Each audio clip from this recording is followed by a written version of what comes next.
Oke teman-teman, jumpa lagi di Teklana. Hari ini kita mau unboxing seputar headset ya. Masih di family TWS. Untuk tipenya adalah M10 ya, M10, dan dia desainnya itu sel gaming. Nah, ini boxnya kayak gini ya. Versi 5.3 Bluetooth wireless, bisa buat telepon kecil, main musik, dan fast charging. Kemudian di belakangnya ada speknya juga. Outputnya 5 volt 1 ampere, standby 280, waktu pengisian 2 jam, transmisi di 10 meter ya.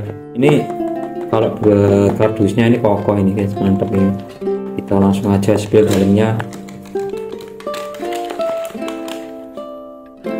Nah, di dalamnya akan terdapat 3 unit itu ya komponen di dalamnya. Yang satu adalah mesin untuk docking, kemudian ada 2 headset LR ya. Ini memang di packing terpisah karena masing-masing mengadopsi baterai ya. Nah, ini gua sepil dari dekat kayak gini, dan sudah termasuk kabel.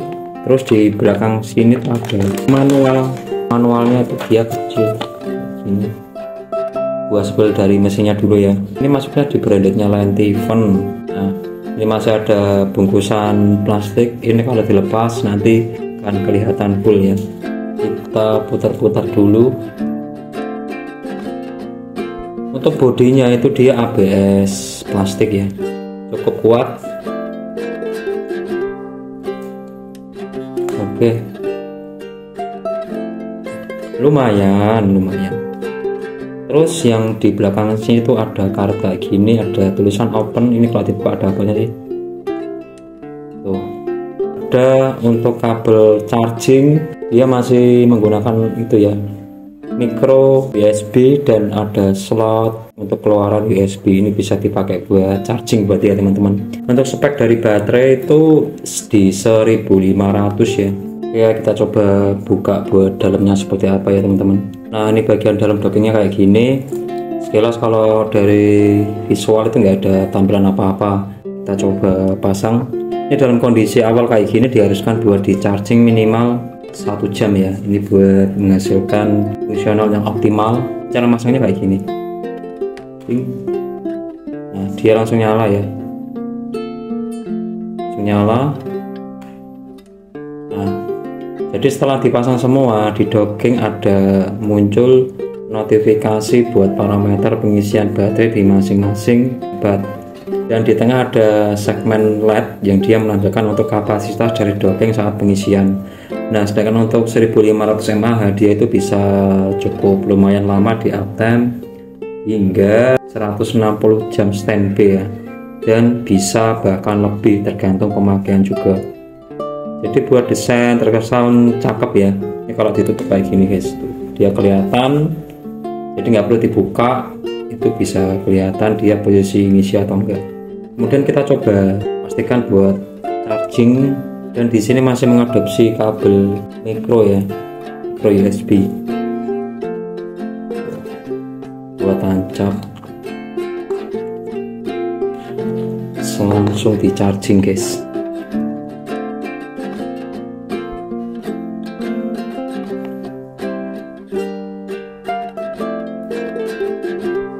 Nah, dia kalau di charging itu muncul LED notifikasi yang paling samping kanan ya. Kalau ketik-ketik dia itu menyala tuh, langsung naik ya dari 49 ke 50. Jadi buat pemakaian pertama diwajibkan buat di charging 1 jam.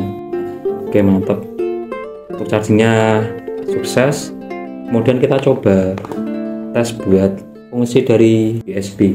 Ini salah satu kelebihan buat powerbank mode tipe M10 ya, dia bisa cukup menolong untuk device-device lain. Mungkin kapasitasnya nggak besar tapi bisa cukup ya, membantu. Ini misalkan saya mau charging tuh powerbank ya, pakai slot yang micro. Oke, nyala ya, masuk ya, ketip-ketip. Tuh dia langsung berkurang 49. Nah, karena dia di spek di 1500 mAh, jadi nggak bisa dijadi patokan untuk bisa diandalkan ya teman-teman, karena mAh-nya yang cukup kecil, namun bisa difungsikan buat kondisi darurat saat smartphone ataupun device-device lain sedang kehabisan daya. Jadi bisa cukup membantu buat tolong menolong ya kalau untuk model ini. Terus kita coba itu buka seperti ini dalam posisi kayak gini ya. Ya kalau udah penuh, ini kalau dicabut, kalau dalam posisi pengisian dia itu mati teman-teman. Sebenarnya dia itu mati. Namun setelah kita ambil kayak gini ya, ambil keduanya, dia otomatis akan menyala. Dia otomatis akan menyala, kemudian akan minta pairing device. Ini udah aku coba di hari-hari kemarin, itu cukup enak sekali ya. Dan ini untuk fungsional dari tombolnya. Seperti nggak kelihatan ada tombolnya, tapi di sini sebenarnya itu ada teknologi tombol sentuh ya di masing-masing bagian tengah LED yang menyala ini. Nah, tandanya kalau masih menyala kayak gini dia masih minta pair ya. Kalau udah di pair nyambung dia akan LED-nya mati. Kita coba sebel dulu buat airbag-nya. Ini juga cukup lumayan penting ini. Kadang kalau karetnya hilang itu kita bisa pusing juga ya. Nah, ini agak mudah itu ya teman-teman, agak mudah lepas. Jadi hati-hati.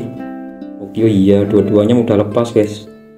Jadi harap diperhatikan buat penyimpanan. Yang pasti setelah teman-teman nggak dipakai, dibalikin ke posisi semula ya, biar dia bisa charging.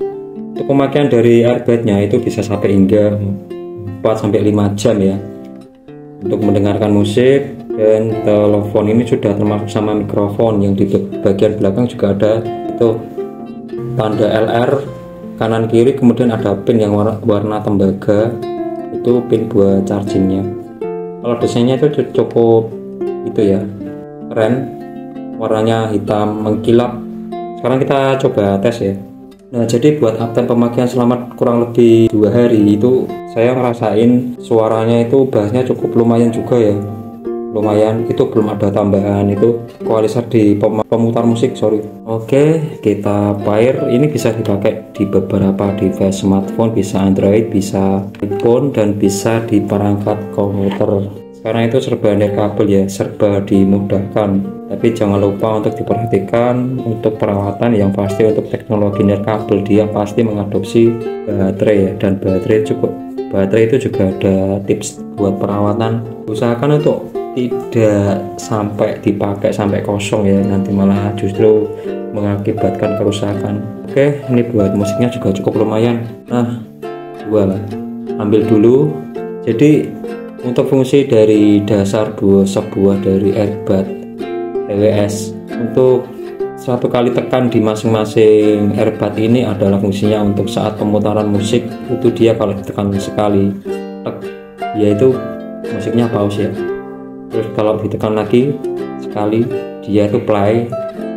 Nah, kemudian kalau ditekan 2 kali nah nanti dia akan menaik turunkan volume ya.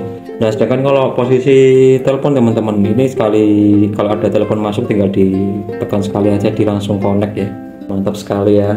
Oh ya, untuk harganya itu di under 50.000. Sekarang itu serba murah-murah ya, apalagi kalau pas lagi flash sale. Untuk pengaplikasian ini bisa buat itu teman-teman yang suka-suka. Nah, untuk ketahanan air dia di IPX7 ya, kena keringat, kena hujan masih aman. Jadi istilah kayak tahan air itu sebenarnya ada toleransi juga.